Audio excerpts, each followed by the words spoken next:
Lesson 14 has us go from ratio tables to equations and double number lines to create diagrams, or to use those diagrams in order to plot on the coordinate plane. Your objective is that you're able to plot a ratio in the XY coordinate plane, and then you're also able to represent a ratio in a ratio table, equation, and a double number line, and then represent those ratios in the coordinate plane. Your vocabulary word for today is ordered pair. Coordinates for a point on an ordered plane is what an ordered pair is, and a point is named by its ordered pair. So wherever you put your point on that graph or on the coordinate plane will be defined by an ordered pair x and y. So this is based off of the x-axis, this is based off of your y-axis. The first number corresponds with the x-axis, which is the horizontal line, and the second number corresponds to the y-axis, which is our vertical line. Down here I have an example, so you want to take your time to draw these different pieces.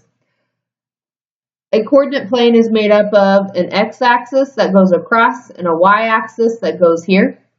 When you are labeling the points on this coordinate plane, you want to look at the ratio, because whatever is the first part, in this case it was minutes, is going to be what you're labeling your x-axis by. On the right, it's positive. On the left, it's negative. So the thing you need to be careful of is that when we work with negative numbers, you're kind of counting backwards, and it will feel a little different for you. But we start at 0 in the origin. The origin is the middle. Then our first number on both sides is 1. The right is positive. My left is negative. And then my next number is 2. The right is positive. The left is negative. And then the third is 3. And my left is negative. And my right is positive. Then, and that's 1, 2, and 3. Then I go to my y-axis, and they're going by 3s, so I need to count 3, 6, 9. Starting at my origin, I go up as 3, I go down, negative 3. Up again as a 6, down is negative 6. And up is 9, down is negative 9.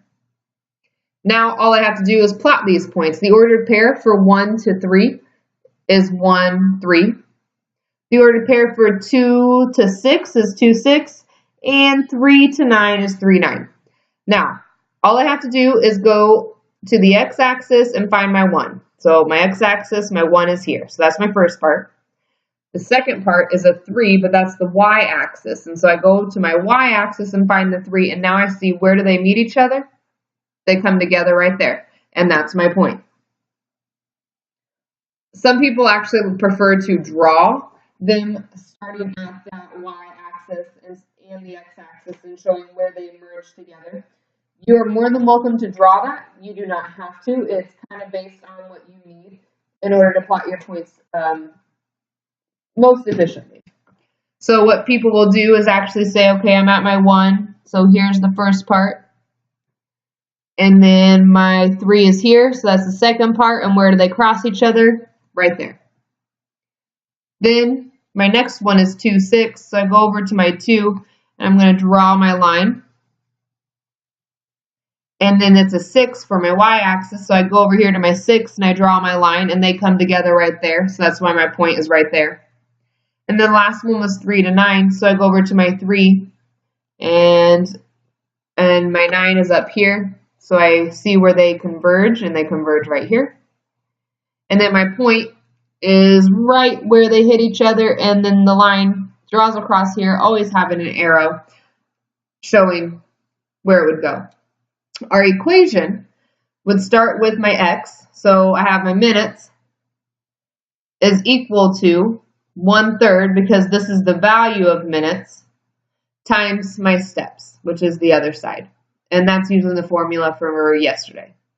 This is also an equation starting over here with steps is equal to, and this is the value of steps, which would be 3/1, times my minutes.